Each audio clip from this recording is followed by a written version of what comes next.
talk about our dear friend Odette. Odette, England. How are you tonight? I'm good. How are you? This has been an inspiring day. I've been enjoying just chit-chatting with you off and on throughout the day. And now we're face to face and it feels so good, right? It feels like we're, high school buddies just catching up after, was it 5 years since we've graduated, that kind of thing. Right? We're not gonna date ourselves. We're not gonna date ourselves at all. But how are you tonight? How's everything going? Everything's going good. My enjoyment factor is so much better when there's a great deal of sunshine. And today was a very, very sunny day here in Rhode Island. So it was lovely. You're fortunate to have that. If you were in Philadelphia, you'd have that sort of 50-50. Yeah, it's just weather. It'll be either clouds or sun. It's no in between. So I'm glad you had a beautiful and sunny day today. I'm just going to start off the bat with just one odd question because I see you've got your catalog behind you. And of course, we could jump right into photography. But I want to know, what's your favorite book or movie? My favorite book or movie? That is a tough question. I like films that I revisit. I figure if I watch it at least twice a year, it's got to be good. So I'm thinking something like Grace of My Heart with Elena Douglas and Rabbit Proof Fence by Philip Noyce, which is brutal but a really necessary story to tell, and The Lives of Others. Okay. And Modern Life by Raymond Depardon, which makes me cry every single time I see it. That last scene where his car is leaving that French rural valley and you get to the peak of the hill and there are these big cellos and violas and violins playing this very low, slow song. It's just wonderful. I was going to follow that up with, which one of those movies do you find yourself in? I think that answers it. Is that the one? If it's pulling at your heartstrings literally, is that the one that you find yourself sort of inside? Inside, on top of, underneath, like I any metaphor that has me geographically related to that story is, it's so, so, so beautiful. Yeah. So I want to ask the basic artist question. Have you found that movie inspiring any of your work? Did you see yourself sort of making and creating with any of the sort of escapes in mind, any of those? I probably have, and probably not thinking, oh, if I do this, it will look just like Ray's. That'll be great. Mm-hmm. But rather, I would love to be able to storytell like that, with a kind of simplicity and earnestness and authenticity and rawness where you forget that you're sitting and watching something and you assume that you are in the back of that truck, you are standing in that field, you can smell the diesel from the tractor. You lose everything else that's around you and you go to that place that you go to when you're lying on your sofa reading a book, and you forget you're weightless. You're entirely weightless because you're so invested in what's happening around you, because it's happening around you. You're no longer looking, you're there. Right. That brings me to, I love how you were building that down to the diesel. Once you said diesel, I had this terrible little Mercedes-Benz 190D, right? And I would drive this thing pretty much into the ground, and I would always come out of it smelling like diesel, right? And that was kind of like, the second you said diesel, it just awakened all these memories that are attached to all the time somebody was like, hey, what's that smell? Or, oh, you got a diesel car, or something around it. And it's this shared experience of this one thing. And when I look at your work, I think of a one thing. I think of place and how important place is in your work Explain to me where that kind of comes from. Who is the person that is gathering place, and why is place so important in your work? Place, on the one hand, for me, is this very specific set of geographical coordinates that I drive down a hill and it becomes a primer, and I'm on a dirt road, and on the left of me is Australia's largest river, the Murray River, and on the right of me are all of these dilapidated, derelict farmhouses. And I'm suddenly hit with the smell of sulfur phosphate and apricots and chicken feathers and peppercorns and all of these other things. So I can locate it, but at the same time I can no longer locate it, because it's a physical place, but it's a place I mentally go to because it no longer exists as I remember it. It no longer has the smell of lilacs. It no longer has that gritty, sandy thing that happened between my toes. It no longer behaves in the way that I want it to behave, because it has moved on. Like I can't hold place still.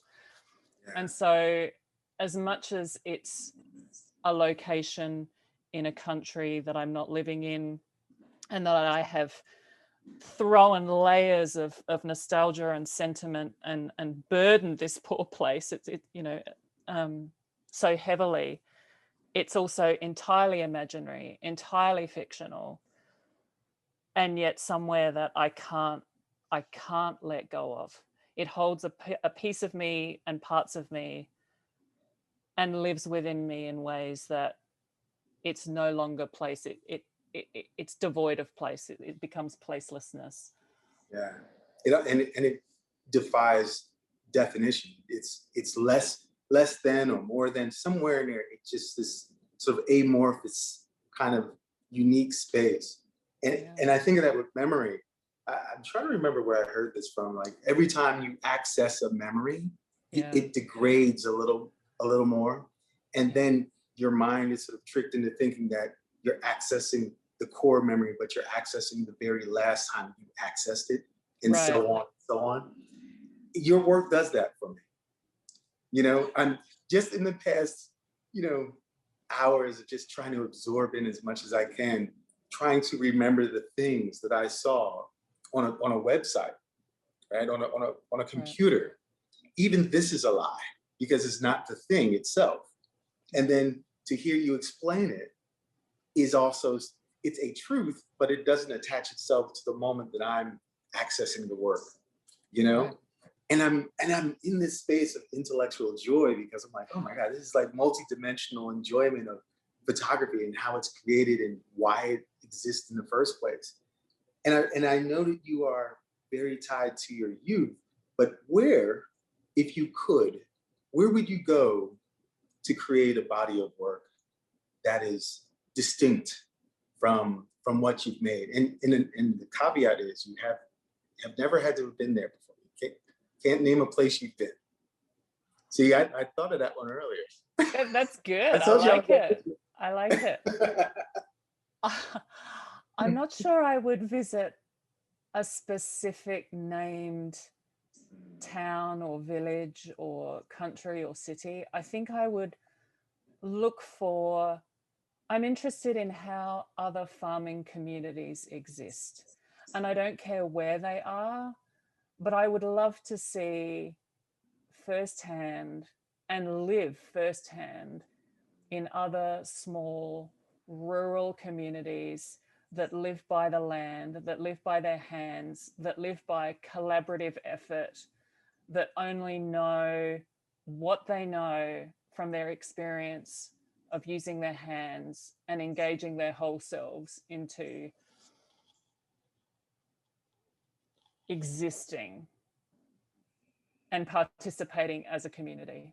So I don't mind where, as long as I could be in that kind of environment. Yeah. So if you were not this amazing, inspirational, wonderful human being who holds a camera in her hand, and holds the title of photographer, right? What else would you be doing today if your trajectory went in a different direction? Who would you be? Who would I be, or what would I be? And a what? Yeah. Sometimes they're intermingled, you know. Oh, you are just like throwing them out. I told you to be ready. I told you get ready. I'm not ready. Clearly not. I would be, let me see. I would be, okay, one of two things probably. I think I would be a florist, because I really like the idea of arranging and rearranging things. And it's a place where I imagine it would be hard to walk into wherever someone was arranging, selling, playing with flowers without feeling good, or without feeling happy or joy. And just, my grandmother was the most extraordinary flower arranger. She didn't finish school. She never went to high school. And she had this beautiful art studio out the back of the house, a very small house that was built by my granddad's brother, Uncle Ray. And she would make these extraordinary semi-figurative concoctions. I don't know if anyone taught her. She was banned from entering the local fair because she kept winning. She was so good at it. Wow. And I just used to love watching her do it. So I think either being a florist or being a veterinary surgeon, because being on a farm, the next people who were nearest to you other than farmers were vets, and I did not have the grades or the smarts to go to vet school, and I knew it. But every time I had to do work experience in high school, I would go to the local vet clinic. And I remember this one time, Jack was the name of the vet, and we went to this farm, and there was a cow in the barn that was having some kind of severe uterine issue. And vet trucks are the most incredible truck. They have everything in them to solve every possible problem. But whatever Jack needed to solve this problem on this day, he did not have. He said, okay, Odette, you're going to have to put your hand right here inside this cow, and you're going to have to lie here and hold it until I get back. And it was 20 minutes or so round trip for him to go back into the town to get what he needed to come back. And this cow was in enormous pain, and I dare not move. And it felt like hours and hours before Jack came back. He comes back, he solves all. And I thought, if I imagine being able to resolve someone's pain, yeah, and to have that be done and then go to the next thing. And I just thought, I want to be part of that. I would love to do that. It was terrifying, but I thought that would be really marvelous. I couldn't imagine that. I mean, that 20 minutes of holding a life in your own hands, just, and then waiting. And was it just you and the cow? And it's just me and the cow. And it was winter. So it was, well, Australian winter. So it's not terribly cold, but, cold. Yeah. And cows are expensive, per head. They're $1,200, $1,500 a piece. And I didn't, the thing that gets me to this day is I don't know the cow's name. And all dairy cows are named. They are all given a name, a sire name, a stud name, and then a name of their own. And she lived, and it was terrifying and wonderful all at once. And wow. Yeah. We share that in common. I live near a farm. We talked about that earlier. Yeah. And I never had a moment where I interacted in a way with the animals that were close by. It was more of an equestrian town as well. So it's like you interact with horses all the time, but never anything or any kind of animal that I consider to be one of the life-giving animals, that feed us along the way. And I'm just trying to imagine having this moment to carry me forward, and a kind of empathy that stays with you. And then I believe in your work, it shows up in your work. This is a thing to me that I feel like maybe this is one of those questions that I should have asked a little later, like, for some impact. But I'm going to follow that up with, I think the right one now would be, tell us something about you that we don't necessarily know. Like, there's the Wikipedia, there's the awards, there's the things, there's stuff you just divulged now, but what's at the kernel? What's happening in there that you'd love to share with us that we should know or would love to know? Right? Well, this is your interview to get into the Illuminati, by the way. So wow, that's a high pressure question. It's like I could tell you lots of things, some that are very dull and some that are very dodgy indeed. And my go-to is, do you start with that canoe-shaped birthmark on my left leg, or that I have outrageously curly hair, or that I was a gifted pianist and I've let my latent gift pass me by, or now that's a good one. Wait a minute. or I was a hand model. So these are two very good things. So you were a pianist and a hand model. Did the two ever collide? Was there ever a time you were having a hand modeling pianist moment? No? Just never collided? Never collided. Such a good question. No. Right? I was always like pointing to televisions or holding glasses, or because I do have quite large hands and long fingers, hence the piano playing. But of course they look large. I'm putting them right in front of you. Well, perspective being what it is, But I want to know. So what would we have seen your hands model? How about that? Well, if you were watching Australian television in the 1990s, for $50 an hour, it was good money as a teenager. Australian Motors and Truscott Hi-Fi and all these brands and stores that probably no one has ever heard of, except for perhaps Deborah Klumpting, who I know she might be fangirling right now. It might be a thing that's happening. Yeah, I have a whole show reel of just my hands. It's the most depressing show reel, and probably actually the most accurate. It suits me. You know what? I have an answer to your question. I've just realized. Okay. What's the thing that people need to know? I'm actually hugely introverted. So being a hand model is actually a really good thing for me, because I could just put them right here. Yeah. But I can't see you being terribly introverted at this point. No, I really am. No, yeah? I'm a super, yeah, I really am. There we go. Confession. This has turned into Psychology 101. Well, I'll give one back. I am too. I love my alone and quiet time, and just being an introvert and being a creative at the same time. It affords you this sort of valley where no one else can go into. And it's just very comforting to be in that space for very long periods of time, until someone, shows up and says, "Hey, we need you for an artist talk," or something. And then I got to flip the switch and come out of my shell a bit. But I kind of know that feeling. Is that the space where you do much of your ideation in that way?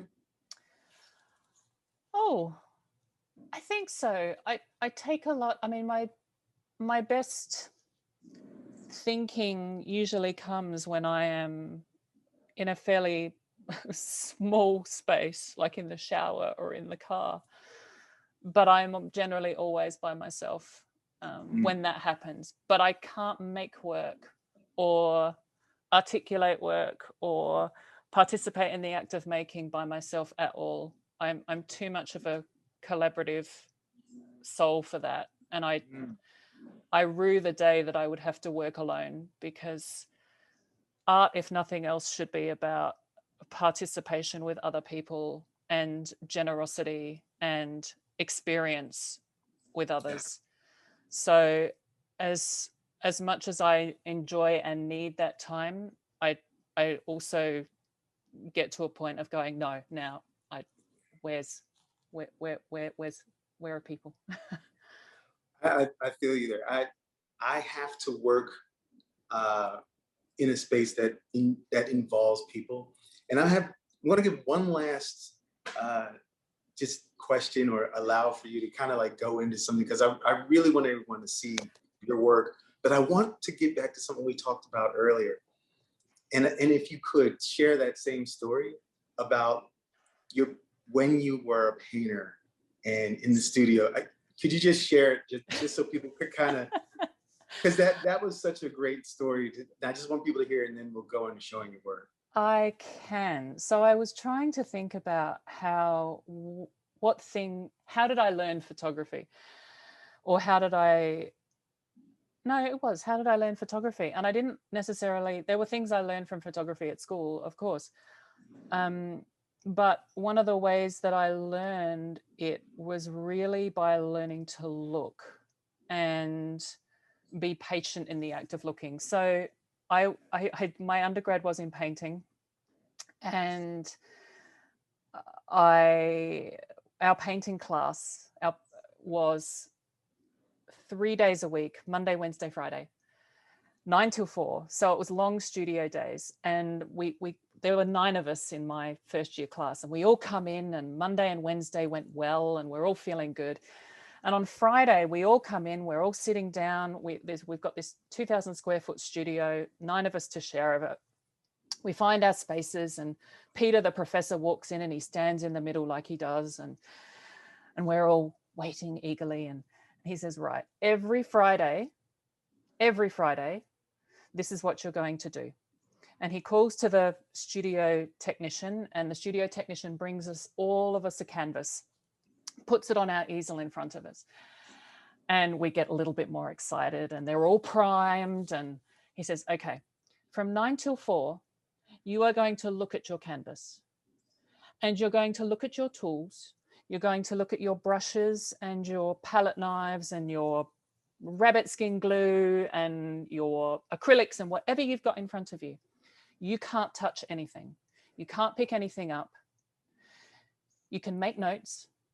There were no cell phones at this time, so there was no tech distraction. So you can't talk to each other. You can take breaks and you can use the restroom. But from 9 till 4, every single Friday for the next 14 weeks, you will sit and you will look. And that is all. And then he left the room. And for the first 3 weeks of doing that, from 9 till 4, every Friday, I thought, I cannot be a painter. This isn't for me. I don't know how to do this. I don't know how to be this.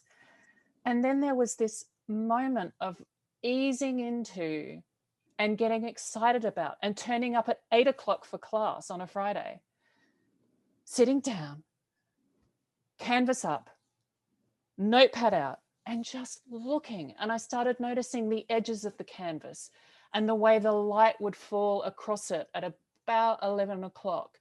And I would hear things outside the studio window. We had a wall of windows down one side. And I would think, what kind of bird is that? Is that a starling? Oh, what color is that feather? Or what's that thing on the ceiling? Or, gosh, I'm feeling hungry.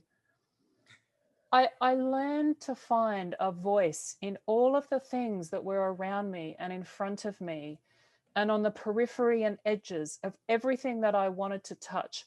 I thought about the way the handle of one particular palette knife bent at a certain angle. I'm like, is that 45 or 46 degrees? And this went on for weeks, and we would come in and turn on this crappy AM radio in the corner, listen to this music and just look and be and think.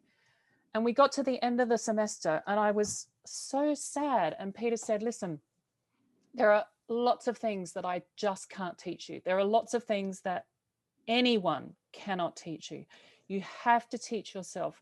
But to teach yourself, you also have to be willing to be open and to engage and to just be, to think about solitude and silence and simplicity, to think about everything that sits outside of a square and a rectangle, to tune in to noise and light, to pay attention to everything that's sensory, that's inside your body and outside your body. And I have more useful notes from that 14-week semester than I have from any other course I've ever done. So there it is. That's some inspirational stuff. It moved me to hear that because I was never taught that way. We have that in common. You know, being in a painter's world, you're sort of flooded with information first. I love this idea of presenting the void, but we are running into a wall, and I want people to see this presentation of your work. We are in for a treat. I understand. Would you like to explain? Because from what I heard, this is stuff that's never been seen, apparently. I've tried to put an emphasis on some information and some details and the odd audio and video piece that is absolutely not on my website. So there's behind the scenes things and new things and things I've never shown. Correct. Well, I'm ready to hand it over. Let's see what you got. I'm excited. Oh my gosh. Well, thank you, Shawn. And for those terrifying questions, which are also great questions. This is why they call me. They love that I do this. And thank you everyone for being here. I can see so many names and faces and folks that I know, which is just really, really lovely. All right. So I'm going to share and hopefully everyone can see me and me. All right. So I'm going to share some current and a little bit of past work for context as well. All right. So borrowing from Lucy Lippard's writing, reenacting autobiography and the lure of the local are two of the main frames of my art practice. And I say practice quite intentionally because for me, practice makes imperfect and imperfection is underrated. And autobiography is like a primer for me. I use my cameras to have a conversation between the present I and the past me. And I do that through photographs that I make. And I do it through family snapshots that I steal or that I inherit. And then I sometimes mistreat them. And sometimes that mistreatment involves using a hole punch, as with these, which are their original family snapshots. And sometimes I just scissor myself out of photographs and then I sell off the pieces, a bit like, you know, a farmer who can't sustain their livelihood through agriculture.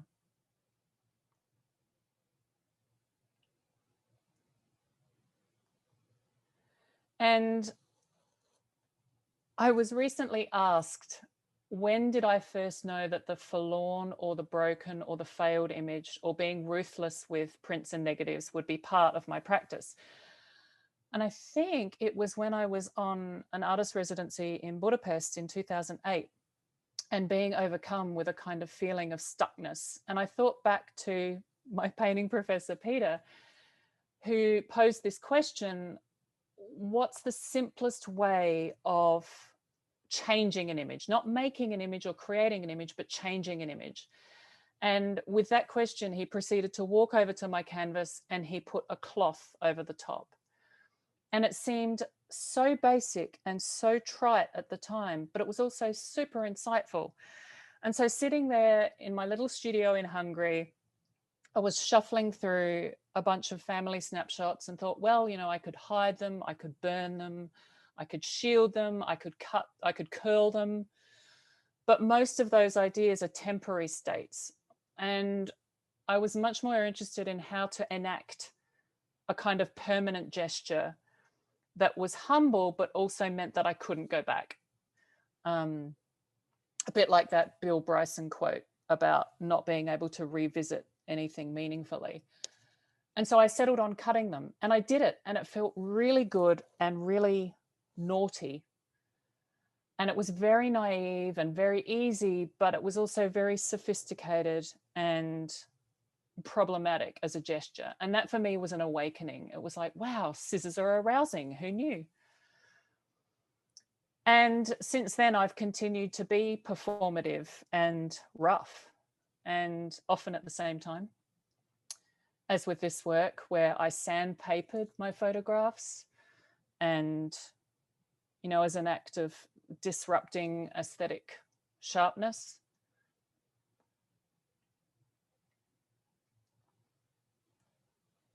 And the other way that I covet my past is through a repetitive kind of process of revisitation and asking my parents to revisit what was once their local. And it's this place right here that we loved and lost owing to near bankruptcy. So this is it. This is an aerial view of this remote, male dominant, isolated farming community in Southern Australia where I was raised.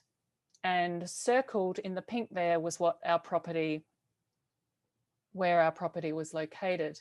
And I feel like actually as I'm doing that, I do that with my camera. You know, I surround things and hem them in, and my presence there when I do go back becomes like a force field. You know, for a tiny moment, you know, I can hold it close to me. And actually, it reminds me, I was reading an article in Rolling Stone about the song Africa by Toto just last week, which was, I'm going to show my age here, it was #1 in 1983, 1984.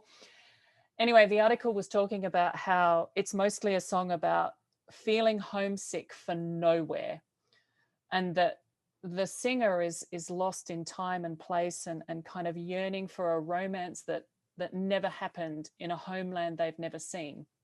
And I've been thinking about that ever since. Like, on the one hand, I spend, as I was saying earlier, huge amounts of time and energy basking in that kind of sinful, rosy glow of nostalgia, and using my cameras to churn the soil or rechurn the soil of farm life.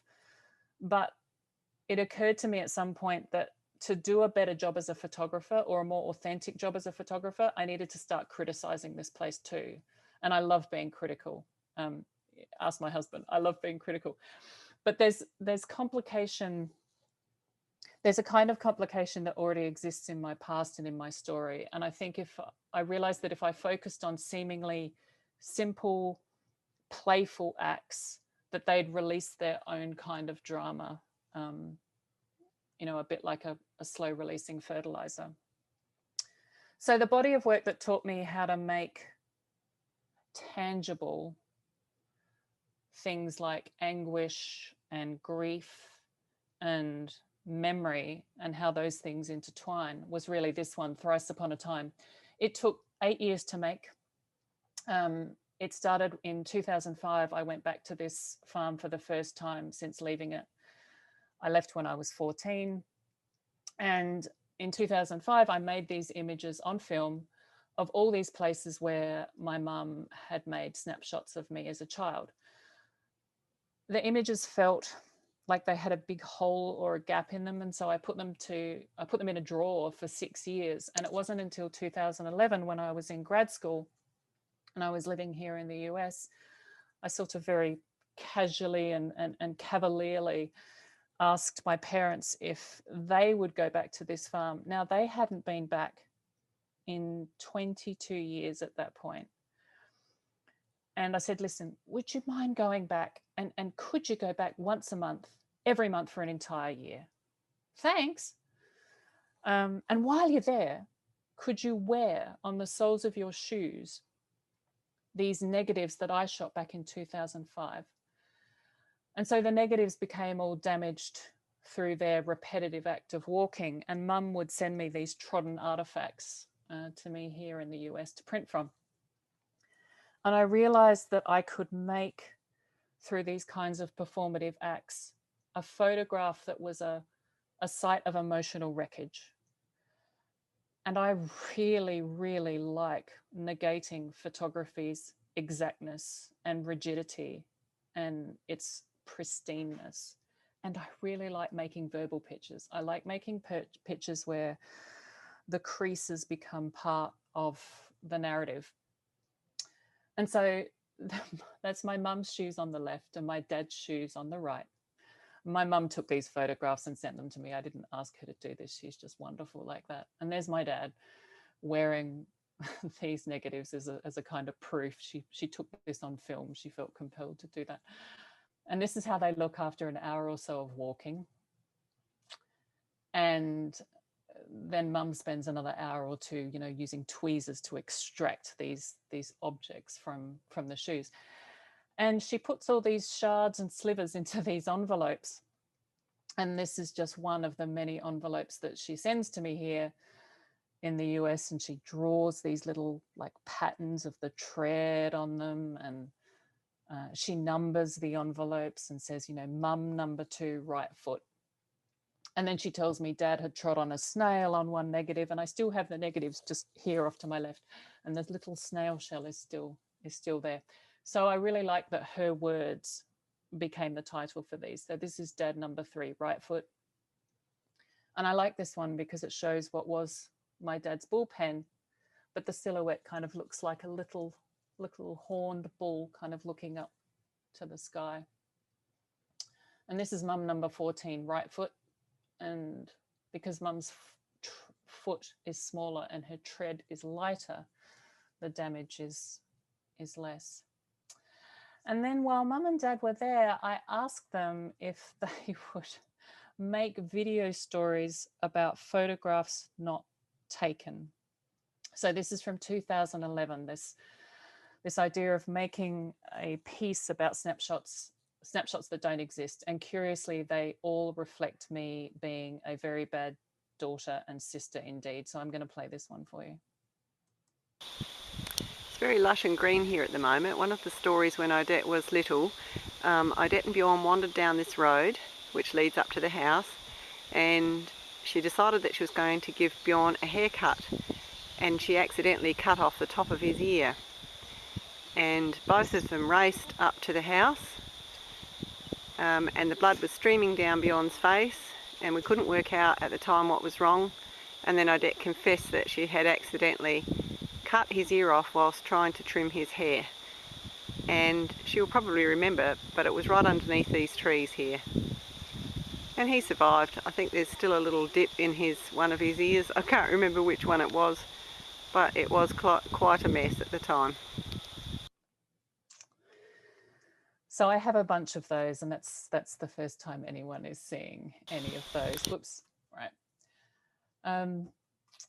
So then from 2012 onward, I began planting negatives and prints of the farm at the farm. And this is a gelatin silver print from a negative that was buried and then dug up 2 or 3 years later. So it's lived in 2 kinds of dark rooms. There's the photographic dark room and then the, being underground. And I think rather than being light and quick, mine is a practice and a process that tends to be dark and slow, where that darkness and slowness can kind of upend the preciousness of photography. And this is another dark and slow. It's a buried print that was buried for just over a year. And it was black and white. And so the land has performed itself into and onto my work by injecting color. And I figure if I'm going to speak of land and of place, then I shouldn't close off the voice that land has, its pitch, its texture, its accent. All of those things should be allowed to exist within the work. And so from there, I started folding negatives into like little love notes and mailing them to my parents in Australia to read. And they would open these negatives and have a look and then refold them and return them to me with video or audio diaries or with handwritten notes. And then I'd make these gelatin silver prints from the bent negatives. And my folks don't have a light box, so they have to hold them up to the light to see what's going on. And, I like that process too. I like the process of animating a photograph as a surface of inscription.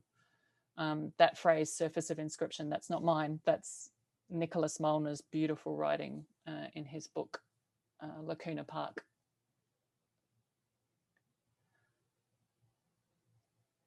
So there's this transaction of story that happens between my folks and I, and I'm going to play for you one of the audio clips of Mum and Dad talking about this. So they're not seeing it as a print, they're seeing it as a negative. Right, what have we got here? It looks like It's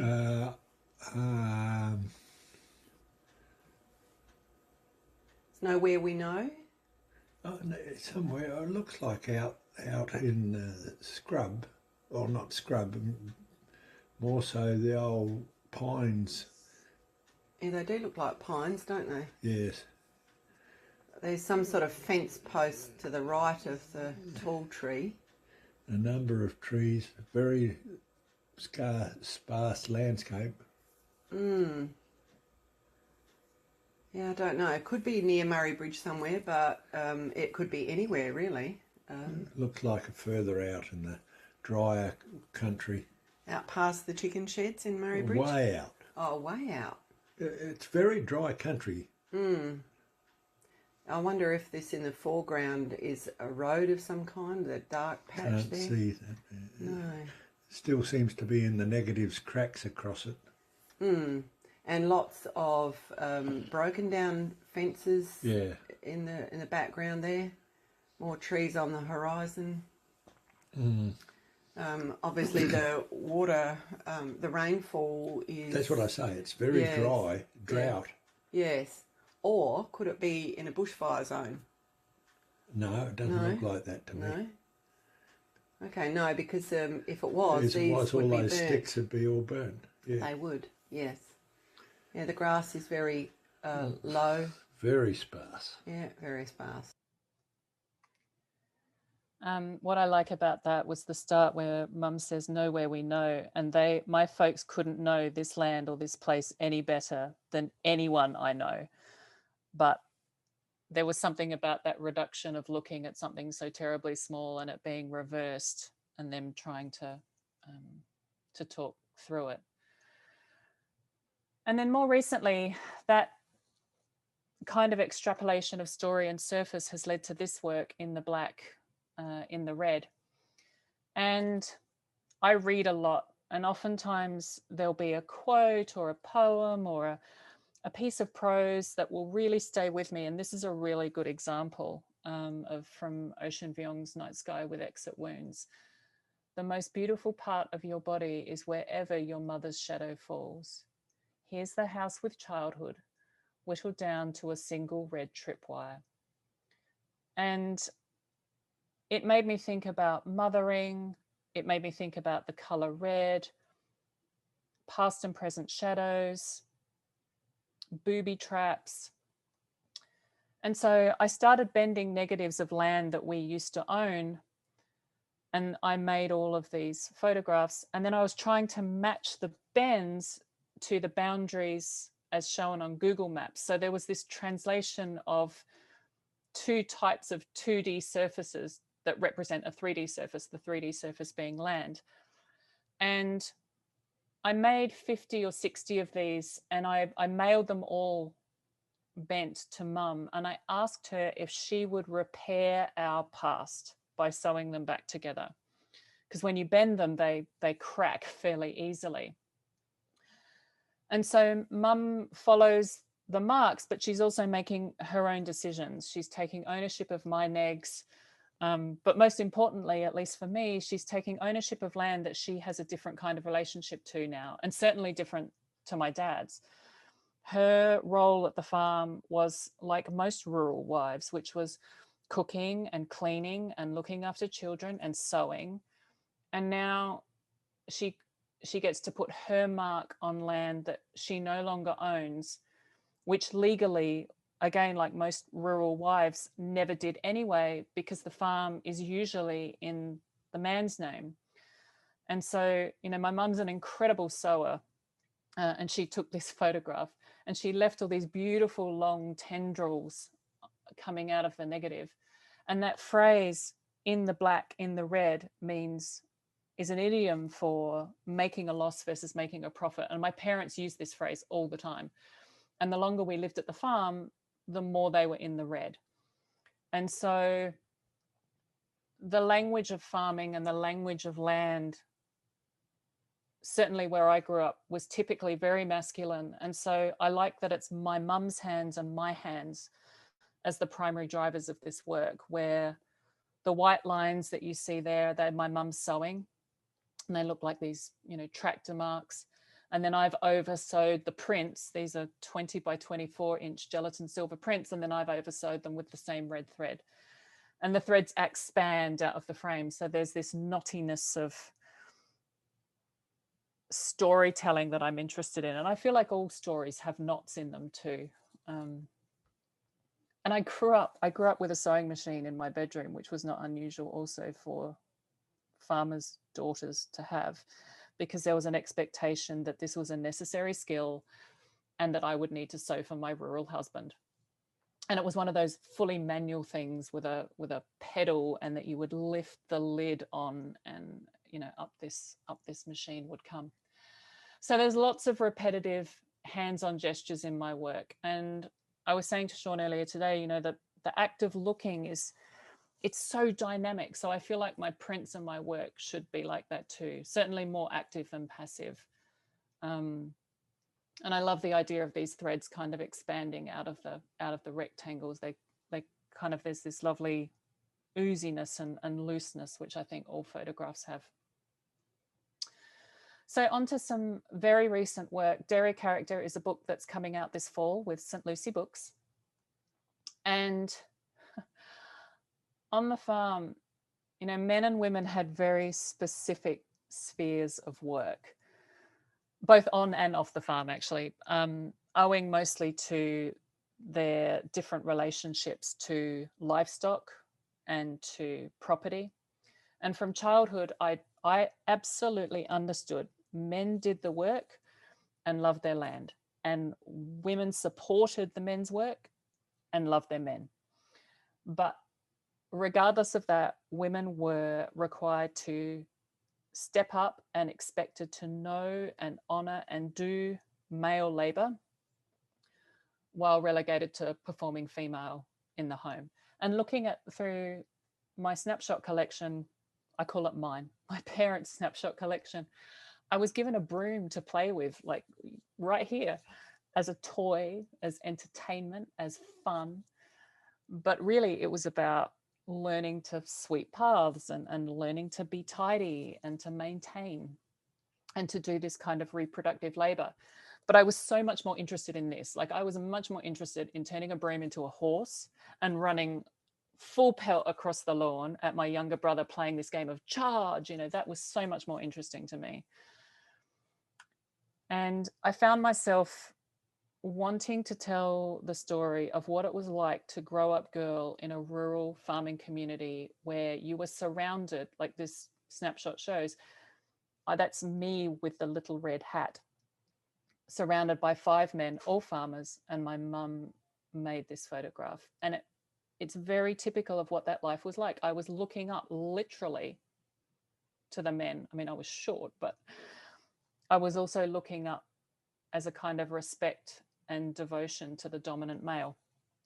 And so the first image that you see in the book in Dairy Character is this one. There's a female cow and a male hand, and it's very uncomfortably cropped. And there's a look and a gesture and an indication and an implication. And from there, I'm just showing you now some spreads from the book, mostly sequentially.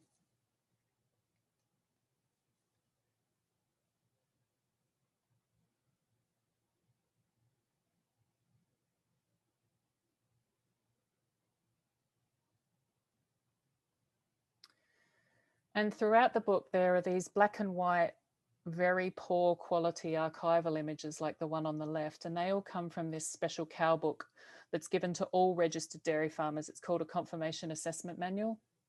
And I found my dad's while I was snooping around in my folks' house. And these manuals are supposed to help the farmer to rank and rate and assess the physical strengths and weaknesses of their female dairy cows. And it does this by focusing on production of milk and reproduction of calves. And so these manuals, the manuals are typically written by men. The photographs in them are typically taken by men.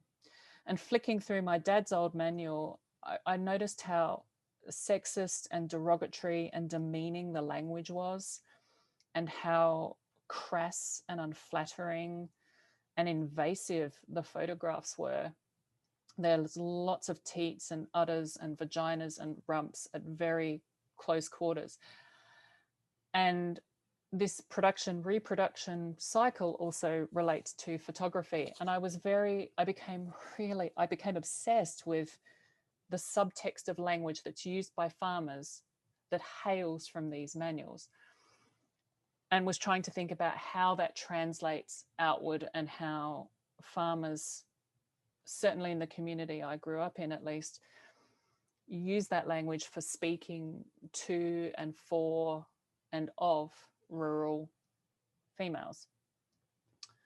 And so the book combines contemporary images I've made with snapshots, family snapshots. These archival cow images, some short stories I've written. And a question I'm often asked is, why do you live in the US when most of what you photograph or think about is 17,500 miles away? And I think it's because living so far away, I can keep my eyes open, because what I want to see is already so distant. It's like bad boyfriend syndrome, right? If the farm's too available, I lose interest. And so one of my favorite lines from the book Deep Step Come Shining by C.D. Wright, there's this line that's repeated, that's love it, leave it, love it, leave it, love it, leave it, love it, leave it, love it, leave it.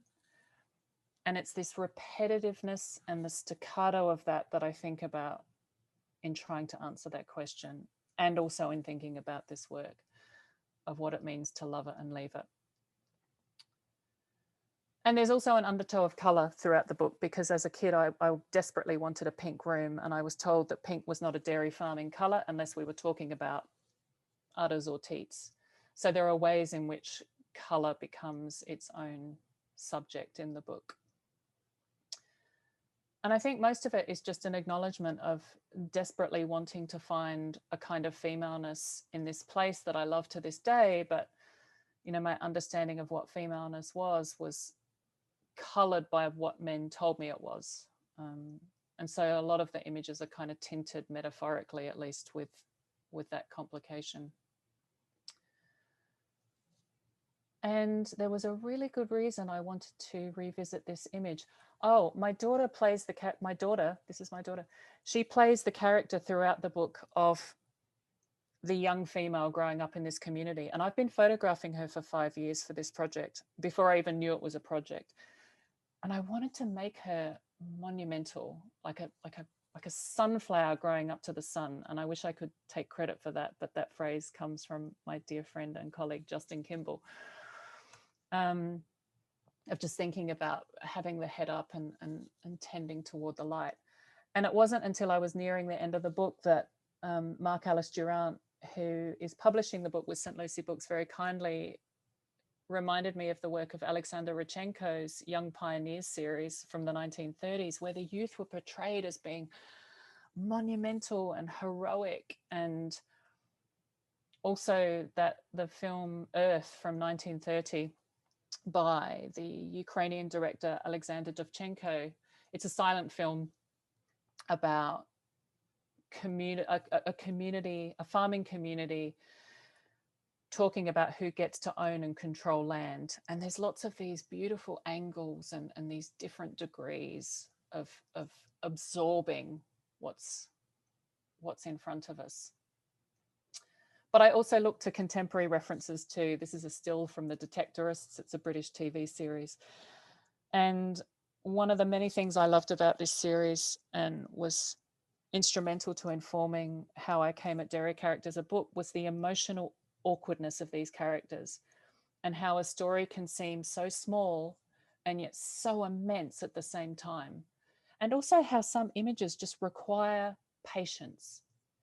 And they're so much better served up to you when, or you're able to engage with them when you just let yourself fall into their rhythms.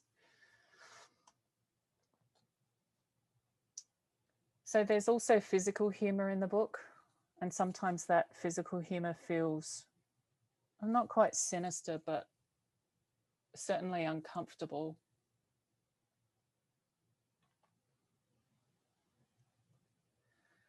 There's a sort of raw power of different kinds of bodies.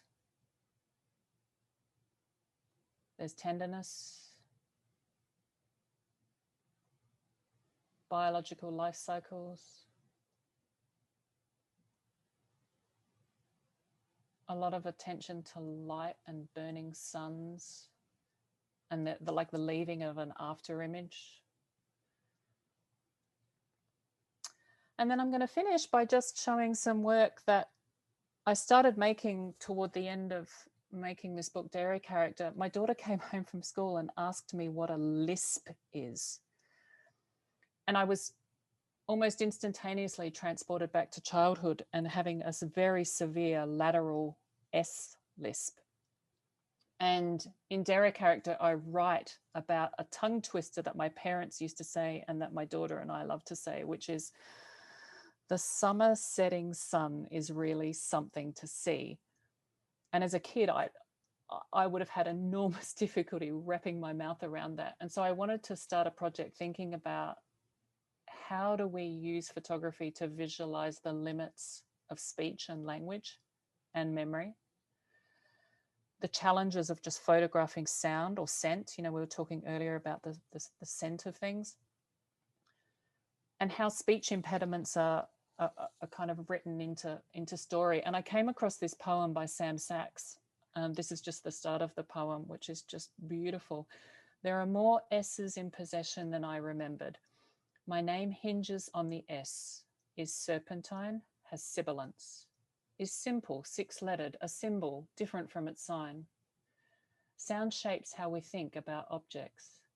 The mouth shapes how sound spills out, how the speaker's seen. And so this is new work that I am working my way through and thinking about the desire to be understood clearly and photography's role in that. And the idea of a phrase like squeezing sausages, feeling like an impossibility, and me trying to find ways of not even U-turning, but sort of going around words to be understood. Or going to the speech pathologist for 2 years, trying to be rid the lisp and having to do these strange exercises of putting my head way back and being pointed at or gestured to or beckoned, and thinking about good luck, bad luck, crossed spoons, spoons being something that I had to play with my speech pathologist, practicing swallowing, and that every word that seemed to come around a speech pathologist was just hard to say. And dressing up, how we mask ourselves, being or feeling distant. There's this thing called the butterfly technique in trying to fix a lisp. It's something about repositioning the tongue. My mum waiting in the waiting room for me, she wasn't allowed to come into where the speech pathologist was. And for the first time, I think this project's really made me think about how indifferent photographs can be. Indifferent as in apathetic. And thinking about a word like narcissus, which has a lot of S's in it. Thinking about shadows and ambiguous kind of distance. Puppets for which someone needs to speak. And chevron patterns, shiny surfaces. Also, I just love mirrors. I just love how they return our gaze in very unique and special ways.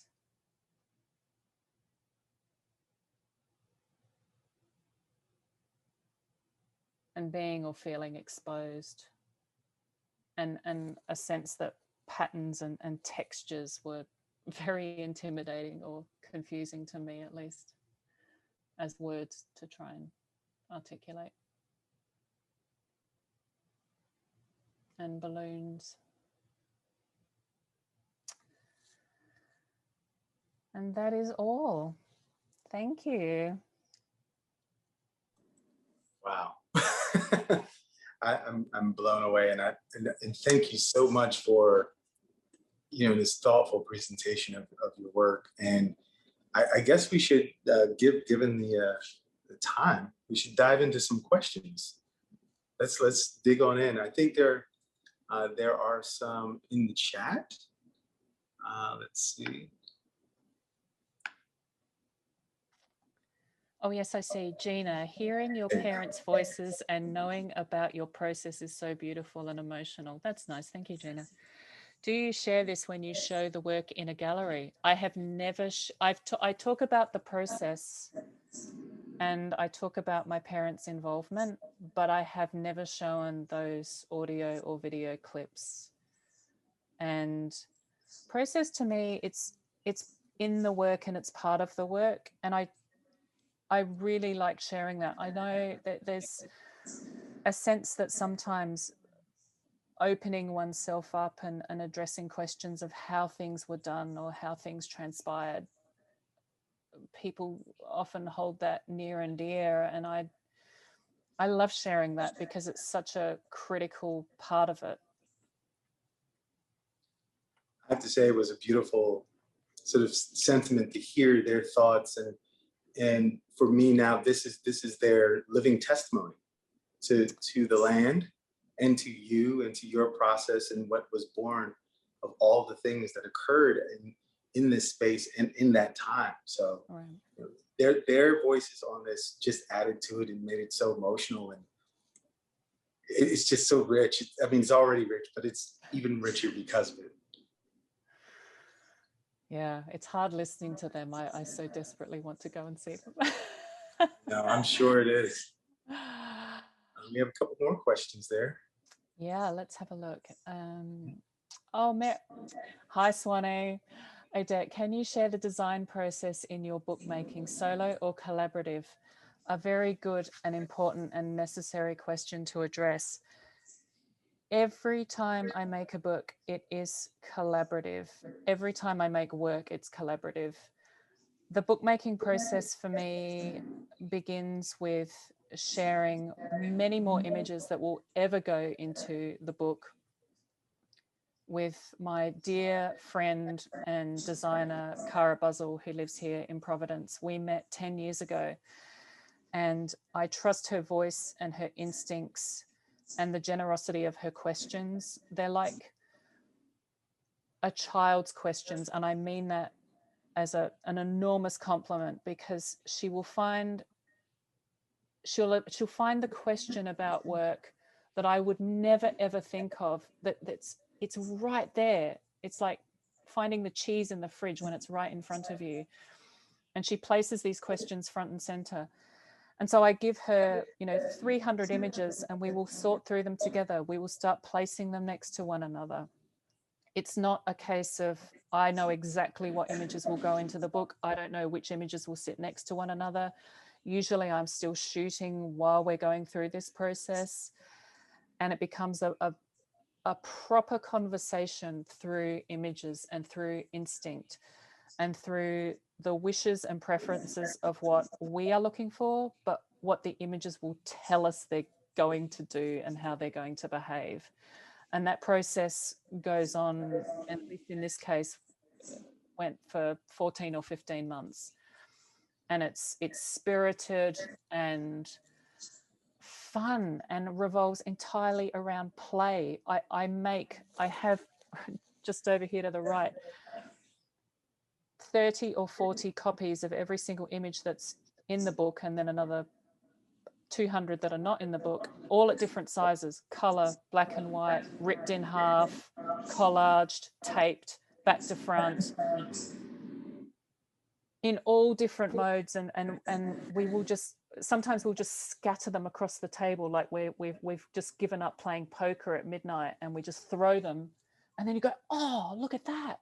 that's next to that. How did we not come to that? Sometimes it'll be as simple and as pleasurable as that. And other times there'll be one image that we just will angst over for the longest of times. Does this sit in the gutter? Is it over to the left?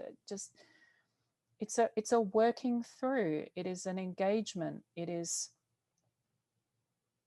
a tussle and a wrestle. And I love it. And I can't imagine that not being part of the bookmaking, book editing, book sequencing process, where it's hands-on and visceral and playful and instinctual, and results in something far more beautiful than you could have imagined from the start, because it's not just you.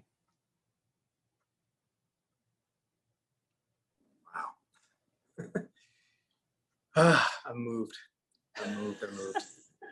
You know, I wish Cara was here. She really should be, because it's not, this book is as much hers as it is mine. and It it's a really testament is. to that collaborative process. I mean, even to hear you speak in almost in her voice in a way, you know, I can see that you're trying to channel that through, because you share and you honor that share so much. It's really evident.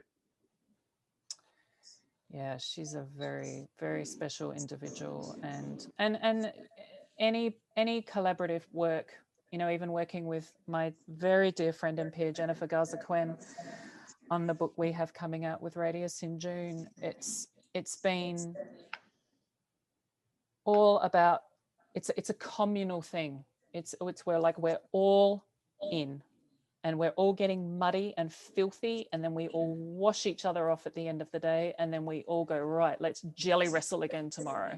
It's wonderful. I love it. I'm gonna have to look up jelly wrestle. Jelly wrestling. That one almost flew over my head. I had to catch that one. We'll talk about that. Yeah. Does anyone else want to present a question or a commentary?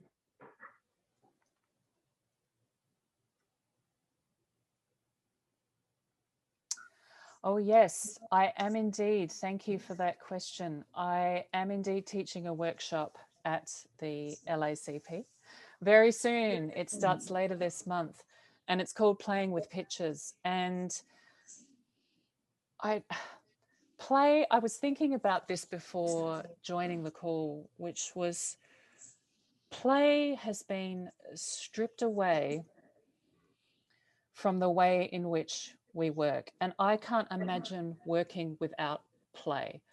Play is this necessary foundational aspect to everything I do. I want to get out of bed in the morning and go, what are you doing today? I'm going to play. How much more fun is that to say than I'm going to work? Or better yet, I'm going to work to do play. When I say to my 10-year-old, go and play, I mean, in part, I'm probably doing that because I want her to be out of my hair for 10 seconds. But I'm also saying it because there's this joyful, hedonistic thing that happens when you say play. That's not work. That's fun. That's engagement. It's getting into it and seeing what comes of it. So this workshop is going to be very, very much like that. It is experimental. It is looking at pictures differently. It's making relationships with pictures. It's thinking about what happens if I do this thing I've always wanted to do, and what will come of that? What will happen if I gather? I've thought about. I was talking to some of my students last week about. There's this one student who was talking about obituaries and wanting to visualize their obituary, and I said, just do it. That sounds incredible. What would go in it? And so the course is all about putting the play back into the act of making play central to how we think about relationships between images, to thinking about all the wonders and complications of the archive, of collecting, of storing, of manipulating, of conversing with images in different ways. And I cannot wait. I cannot wait to get stuck in.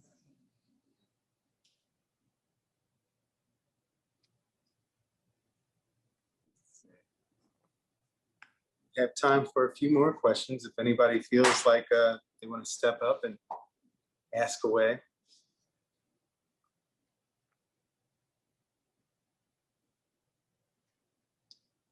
Everyone gets shy with their fingers at this point in time.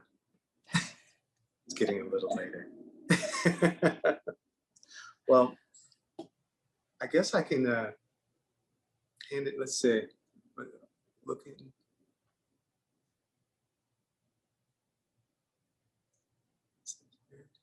I couldn't even. Oh, you have a question. Here we go.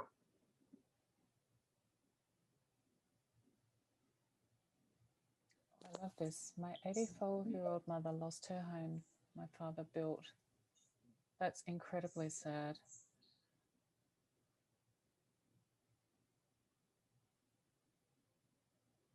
Mm. Right, so from Louisa, this beautiful story about loving and losing and possessions being moved on, and thank you for sharing that. It's such a, I mean, losing anything is a form of trauma, and I've often been asked, why is it that you constantly revisit this thing and this place and this circumstance? And it's because, in part, I feel like I don't know how to talk about anything well or authentically or properly, even if the one thing I truly know is this past and this place. I truly know it. And even as I say that, I feel like I'm telling a great big fib, because I also don't know it anymore. I'm a guest to it now. And revisiting that is a way of being able to have something back that I can't have, but I can have it in a different way, and I can have it under different terms. And the terms of that agreement can be shared and complicated, but shared outward to things that are much more universal and way, way bigger than just my experience. Talking about loss and femaleness and the discovery of things that have been buried or hidden away, tucked away for long periods of time.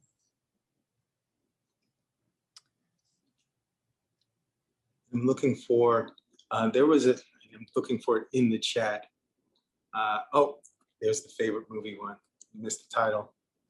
Oh, can you attend my favorite movie? Oh, I think the one of all of those that I mentioned that's my favorite is probably Modern Life.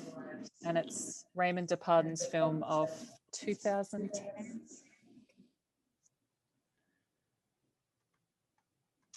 I think I missed a question too. I'm so sorry. Yeah, I'm waiting for Debbie Arlock. I'm sorry. That's it. join. I can see it. Hello. I'm so sorry I missed it. Can I expand on the narrative of each project? How the narrative of each project expands in an installation? Does bookmaking inform that process? That's a great question. Thank you.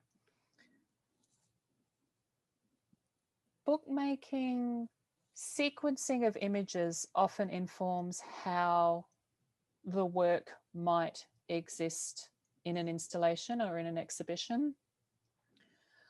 But one thing I love, love, love doing when my work is exhibited is taking a back seat. And Shawn and I were talking earlier about the warmth of the back seat of a car for different reasons, but which sounds creepy now, but there's something about being very hands-off about the curatorial process. So whatever wishes or desires I have for the way work looks in a space or sits next to other works in a space, I love it when a curator or an exhibition manager or someone who has knowledge, not necessarily of the work, but of the space and the wall size and where people maneuver through the space and how the light falls in the space or who else's work it might be next to. All of those things are new and exciting ways in which I can learn about my work. There are fundamentally critical things within the curatorial process that I have no clue about and absolutely no skill at, that I really love when someone else says, have you thought about this, or put these next to this. So I'm super hands off about how these things exist functionally, logistically. And whatever ideas I have are usually just put to one side because they don't respect the space in which they live.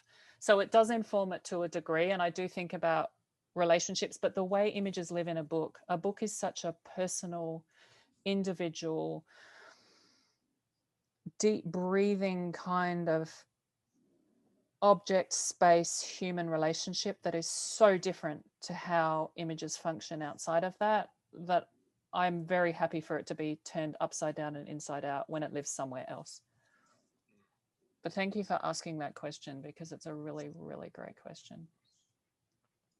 Just imagining you in the physicality of making the book, seeing what you're like, seeing your process, and I'm wondering, you know, how much physical exertion do you plan to have? I think is a part of it. That's something, you know. I know physicality is an amazing part of your language, but do you ever plan like the levels that are going to go into it? I am not a planner whatsoever when it comes to my work. I don't list make for my work at all. Like I was making some work which I didn't show toward the end of last year, and I took it to my framer, and my framer said, you know, if you lift it like an inch this way and do this thing and this thing, it will completely transform this piece. And I have been struggling with, like, thank you.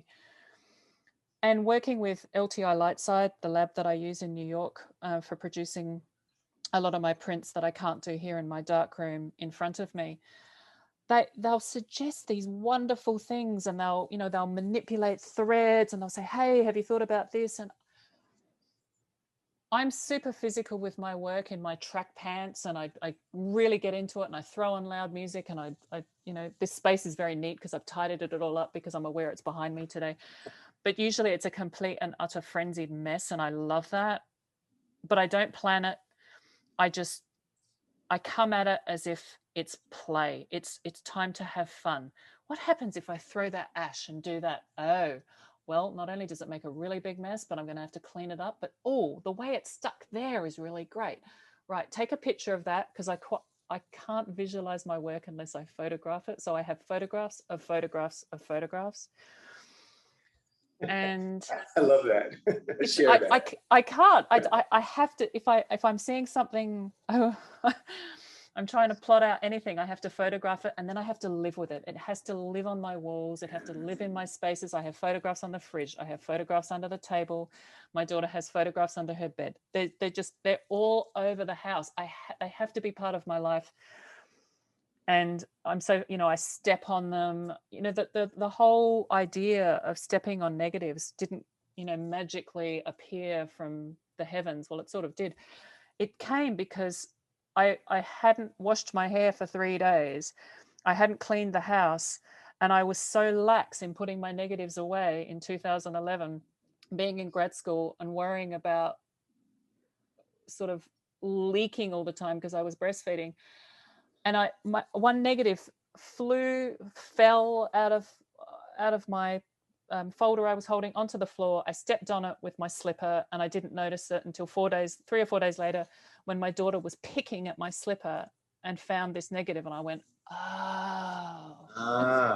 So there's so much serendipity in all of my work, and I have learned that living with the serendipitous is really, really, really important.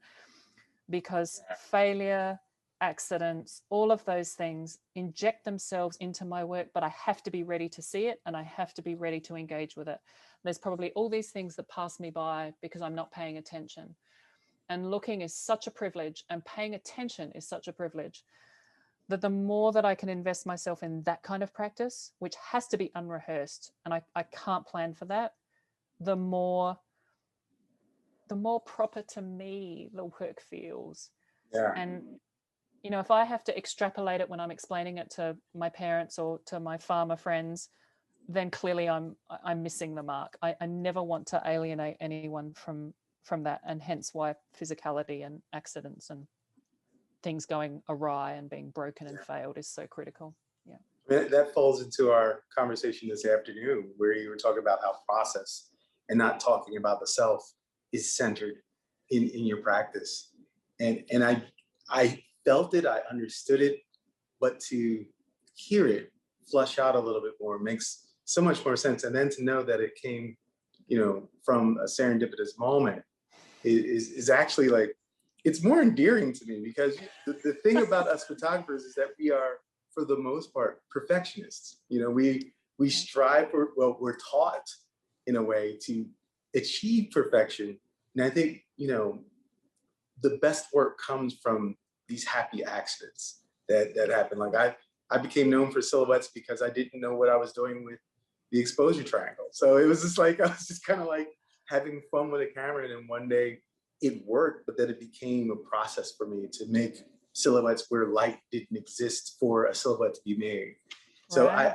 I love the idea of serendipity becoming part of the process and removing so much influence of the self. It's a really profound way of working, and I never really thought of it in those terms either. So I'm kind of happy to hear that, because I could lay that down, that level of perfection that needs to happen. I could lay that down now.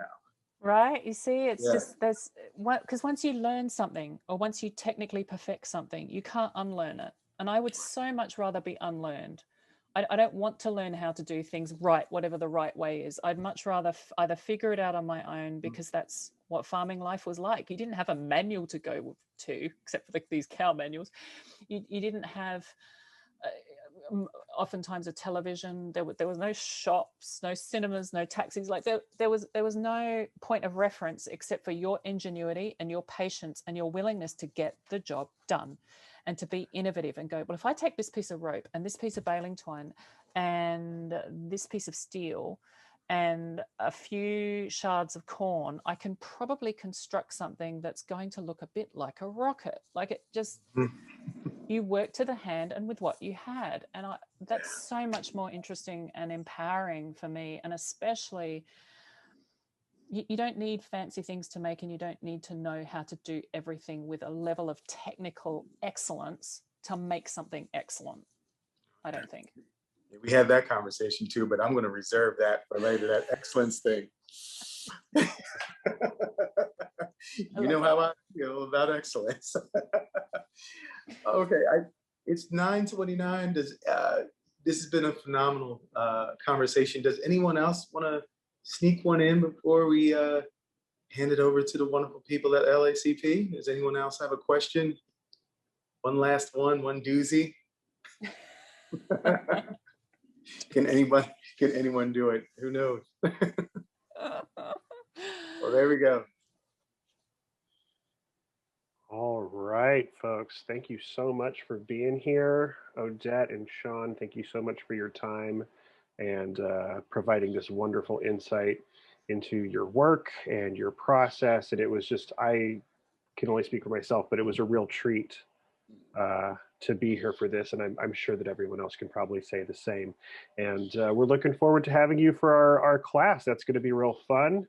And I think that's pretty much just going to wrap us up for the night. Everyone go out and make some good work, take some good pictures, make something, step on something, burn something, do whatever you want.